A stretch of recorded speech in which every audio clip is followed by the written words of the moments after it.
says, I'm tired of putting up hay. And I thought, if this fellow who ought to be in the cattle business is tired of putting up hay, there ought to be a better way to do it.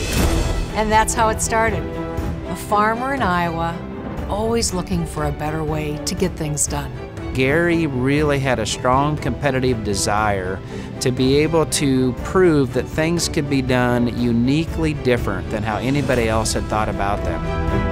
I think the development of new product was always very, very important. Certainly the large round hay baler, which he developed and invented, was a huge success because at the time putting up hay was very labor intensive. And so the problem was, how do we bale hay more efficiently and as a one-person job? The next thing that we did as far as a major invention was the stump cutter. My dad had a friend who said he really wanted to clear some of the stumps out of his field so he could put it into production. Prior to the stump cutter we built, there was really no way to take a stump out of the ground except with an axe and a spade, which was almost impossible. We have continuously looked for the ways that customers need to get work done and then tried to tailor solutions for those markets. You see, there were some products that did not work, but also that was a real reason to continue looking for something new.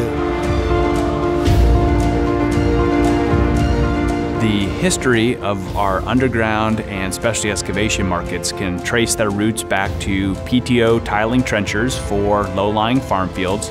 Trenches product was developed in the early 90s, and that fulfilled many needs. So we didn't want to disrupt communities that were already existing, and so it was harder to get those utilities in the ground, and that's where the directional drills become very important.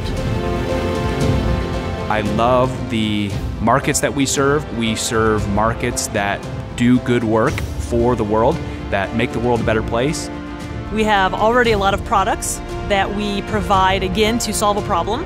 And I think there's more products that we've been thinking about that could also bring problem solving to different aspects of what the world needs. We have relied on independent entrepreneurial dealers to be the face of Vermeer to our markets around the world, to our customers around the world.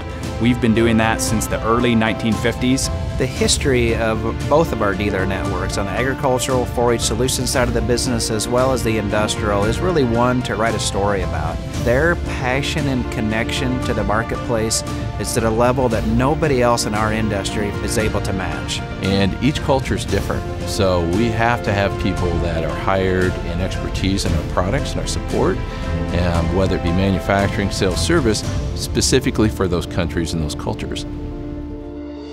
We've got the talent and we've got the products to definitely be a global player. Regarding Vermeer's future, I think it's very exciting. We have many different product lines. We have engineers that are looking at developing product further.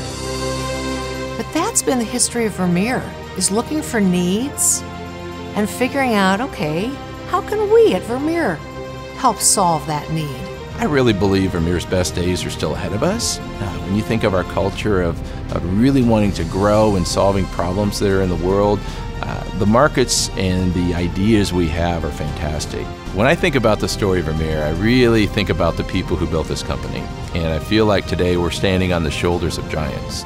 When I think of Vermeer and I see a machine out in the world, I think of that this product was made from raw steel by a hardworking, dedicated team here at Vermeer, and is really a product that's going to get the job done and do something to make the world better.